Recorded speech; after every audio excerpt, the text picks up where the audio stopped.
Hello everyone and welcome back to a new episode of Saturdays with Dad. So today's video is going to be very interesting and this is only part one of many parts because I want to try and do this with a bunch of different people rather than just doing them by myself because I think it'll be more interesting to get other people's opinions. But essentially what we're going to be doing today is picking 5 albums and obviously 5 albums that we both really like and telling you guys what we think is the weakest track on that album. Now, before everyone attacks us for whatever songs that we're going to pick from these albums, it doesn't mean that we dislike them. Please get that into your heads because I know a lot of people will hear weak track and think that we don't like it or something.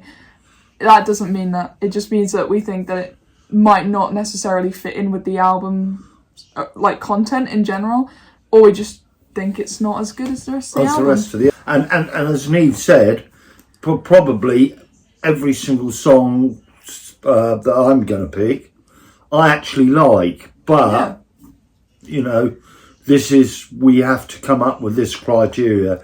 And we haven't gone on about a certain set thing on albums. This is just an arbitrary 5 albums each that we just sort of almost go into our record collection. We just picked out 5 albums that we know really well. Exactly.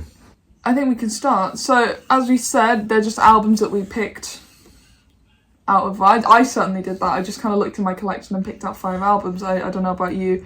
But again... That's exactly what I did, yeah. Again, we don't necessarily dislike these tracks. They're just weak tracks. It's just a fun video. You know, it's a fun little challenge that I'm going to make into a series. So I'm going to try and get some other people to do this. And yeah, I think we can start. Because it's Saturday, you can go first, Dad. Okay. So I'm going to choose my favourite Genesis album of all time. This is obviously going to start the whole full game rolling, yeah? Genesis Nursery Cryme. I adore this album. And every single track on this album I love. Listen, every track I love. For me, it's a 10 out of 10 album. It is. But if I was to say there was one track that didn't come up to total perfection, it would be Harold the Barrel. Now, I love the song. Had it been on another album, it would have been put away in perfection. But this album is perfection to me. And I have to say that of all the tracks on this beautiful album, Harold the Barrel is the one that slightly falls short. So it's Harold the Barrel from Nursery Cryme by Genesis. I understand that pick, although I love the song and I think it's a very strong track. Okay, so my first pick is Going for the One by Yes. I'm going to have to censor that a little bit because it's nudity. I love this album. It's up there in my top 5 Yes albums and probably like top 50 prog albums ever. Great album. I just think the first track, which is also the title track, doesn't really fit in for me personally for the rest of the album. I think it's a really cool track, the way it opens. It's less of a progressive rock track. It's got a more kind of weirdly country intro. I think there's like some sort of slide intro to that, which sounds very country. And I just don't personally think it fits in with the rest of the album and the overall vibe of the album. It's a bit more hard rocky than the rest of the album, which is a lot more your bog standard Yes album. That's not me saying I dislike the track. I really like it. It's just one that I don't like as much as the rest of the album. And if I'm going to skip a track on this album, it will probably be the first one because everything else is just a lot better in my opinion. Again, don't dislike the track, but I think it's not as good as the rest of the album. Right, well now I've gone and caught some controversy here. So let's go on one of the truly great Goliaths of British rock, Led Zeppelin. Whatever you want to call the album. This one is the 4th album, or generically called Led Zeppelin IV. Or I think a lot of people call it Untitled. I think. An absolute classic, fantastic album. Some great tracks. Not really any tracks I dislike. I like them all. But if I was to say one track, it would be Stairway to Heaven, which to me is the one that slightly falls short, simply because I've heard it so many times. There's a reason why it's banned in guitar shops. You know, and it's, as Neve so rightly said, the reason why it's banned in guitar shops. That I'm just not sick of it, but... You don't need to hear it again. I don't... well, I hear it again, obviously, because it's so brilliant. But all the other tracks on it just are mind-blowing. But again, I love Stairway to the Heaven, but not as much as the rest of the album. So my next pick is maybe a controversial one for a lot of people. 10,000 Days. Superb album. And I agree. But there's one track on here that I never could wrap my head around it, and there's probably going to be some arrogant Tool fans out there who are going to scream at me for not understanding the lore of this album or something. But Lipan Conjuring is a very odd song. I do like it, I've grown to like it, but I still just think it's the weakest track on the album. It doesn't come close to Vicarious, Jambi, The Wings for Marie Jiwo, Rosetta Stone right into literally the rest of the album. I just personally think that it's not up there, top tier Tool music, so that's my pick for this album. So Lipan Conjuring, which is I think my favourite Tool album, 10,000 Days. I think it's like two-ish minutes, like one, maybe even a minute and a half. Right, so Phish. My favourite album of Phish, which is the concept album about a breakup, called Rift. And believe it or not, I just adore this, the whole album. But I somehow think the first track, Rift, on it, good, but just there's so much stuff on this which is so wonderful. Silent in the Morning, my friend, Sparkle, lengthwise as well, probably up there as well as Not So Good. The Horse, which is wonderful. Wedge. I mean, this is a great album, but I kind of think when they started it off with the first track, Rift, it just didn't seem quite right, and it's a bit too... And it's just... It didn't get you? It just didn't get me, because, I mean, when you look at the whole album, the concept is quite dark in a way, but... Does it not fit the album? Maybe it's just there's hidden things in that track which probably I'm not intelligent enough to read into it. But for me, the rest of the album, well, it's all good. I mean, it's great. The song Rift is great, but I just prefer a lot of all the other stuff on this album, which is bloody wonderful. Fair enough. Absolutely. So my next pick is a controversial one within this community that I have gladly become a part of. The best King Crimson album, possibly in my top 3 albums of all time. Providence, you know it if you've listened to the album. It's the only thing I can say that I like about it is that it leads really nicely into Starless. I put that really badly. I do love this track a lot. I just think that it was, when I was getting into the album, I found it so hard to grasp. Initially, the rest of the album I was like, okay, I like it a lot. But that song always would be one that I'd skip and one that I didn't like as much. I've grown to like it, as I said, I've grown to love it, and I still now don't really see the purpose of it. I just think maybe a different album would have been better. That song would have been better on like something like Lark's Tongues. But again, as I said, it leads really nicely into Starless, and that's the one thing I can forgive it for. So it's the avant-garde, like weird neoclassical piece that I do like a lot. Another one of my favourite albums of all time. There's so many albums of this band I could have plucked up, but I decided to pluck this one. So this is American Beauty by We're Not Worthy, the Grateful Dead, right? One of the great Americana studio albums of all time, right? And it's an album that I love. It's probably, out of all the albums they've ever made, probably the most accessible to the mainstream pieces, because there's so much in there which was melodious and lovely and folky and not long, and again not long, unless they play them live, of course.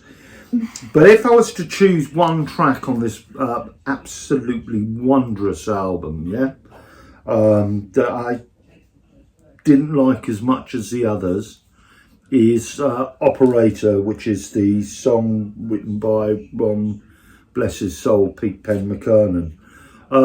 It's a great song. For me, I just think it's on the wrong album. It would have been really good on the album that was previous to that, Working Instead. I think it would have been better suited on this. There's an absolutely different feel. Those two albums, although they sort of kind of came out at the same time, they're completely different albums. And I just think that the track Operator, as good as it is, and some great things. In fact, I'll probably annoy my older brother, who just loves this album, particularly that track, which he sings all the time. But I just think, as I say, as good a song as it is, it should have been on Working Instead. But there you go, such is life. So the track is Operator from this wonderful album, American Beauty by the Grateful Dead. We're Not Worthy. I'm getting away from prog a little bit. With this album right here, it's probably, as of now, my least favourite Police album, although I still love it a lot. You may know the track that I'm going to talk about. I know you know what track it is. Well, of course. And that is the first track on side 2. Do-do-do-do-do-da-da-da. Oh dear. First listen of this album, that was my least favourite track, and it's still to this day my least favourite track. I don't like the song, just straight up, I don't like it very much. And the rest of the album, everything that's around it is just like a bajillion times better. It's just that song, I just don't like it. You want to know what on earth were you thinking? Yeah, that kind of a feeling when I was listening to the album. And I've tried with this album to like that song, but I just skip it because the song before it and the song after it are just like a million times better. And I do love this album and band a lot. Probably my least favourite album cover of theirs. Yeah, unfortunate as well, yeah. But great album, just don't like that song. And I don't see myself liking it anytime soon. Right, and on to your final one. Which is the most difficult for me, simply because it's my favourite album of all time. We are, of course, talking about Pet Sounds by the Beach Boys. To me, the greatest album ever made. Total perfection. Celestial in every single way. Musically, perhaps not the design of the album cover, but musically, the greatest piece of work I've ever heard. My favourite album of all time, and God only knows is my favourite song of all time. But if I had to pick the one track on this album that I think it doesn't really fall short, would be possibly the track that I least like, and that is the album's instrumental, Let's Go Away for a While.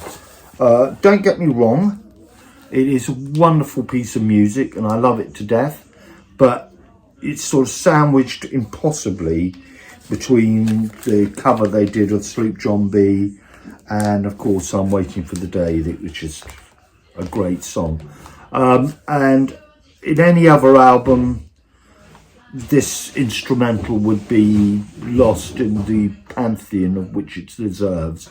But if someone had to press me to say which is the one track on this album which for me slightly falls short, It's that one. And it really pains me to say it because I love it, it's that one.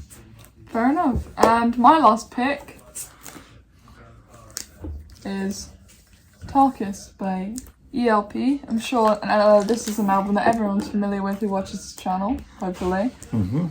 I think personally the weakest track on this is the final track on the album, Are You Ready, Eddie? Now the reason I say this is just simply because I personally don't think it fits with the whole vibe of the album. It's like a bit Sort of just out of the blue. Just stuck on the end. I think that's how I see it, yeah. I just see it as that was placed there and yeah, that's it. I still like the song. I think a lot of people are probably expecting me to say Jeremy Bender, but I like that song way too much. No. I like that song. It's too fun and too good. So wonderful.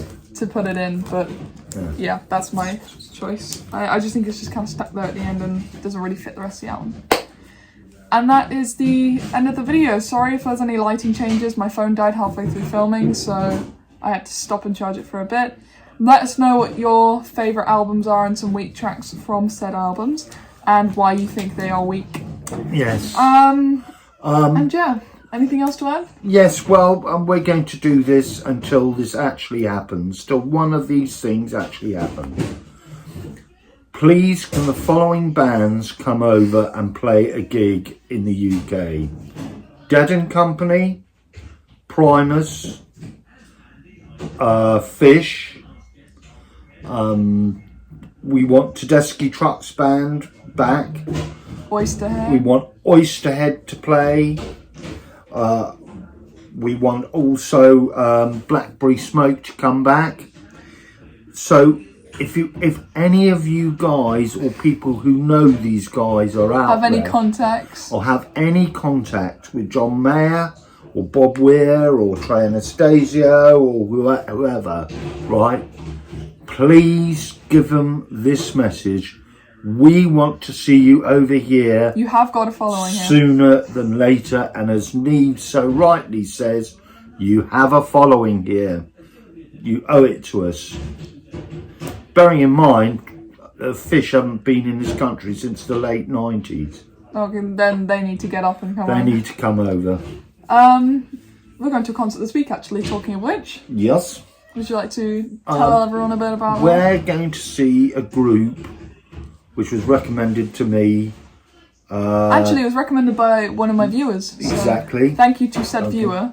And we're seeing a group called Live Dead 69, which comprises a lot of the guitarists for Dead & Company, Rat Dog, which is part of the Bob Ware, Phil Lesh and Friends. It's all wrapped up in that, and it is fronted by a guy called Tom Constantine, who was the first keyboards player for the Dead. And they will be playing in London, which we'll be going to see next Thursday. Mm-hmm. I will be emotional. If you I want see to us, see TC. If you see us, please say we'll hello. be there. We are looking forward to, I believe they're playing mainly stuff from the Europe 72, but if they can, little slip in a St. Stephen or the 11 or something like that, would be fantastic. And I cannot put into words how much I'm looking forward to seeing TC play keyboards. It would just be very cool. So as I said, if you see us there, don't be afraid to say hello. We don't bite. And yeah, that's the end. I have nothing else to say. Do you have anything else to say? That's no. it. Until next week then. Bye bye. Bye. Have a good week.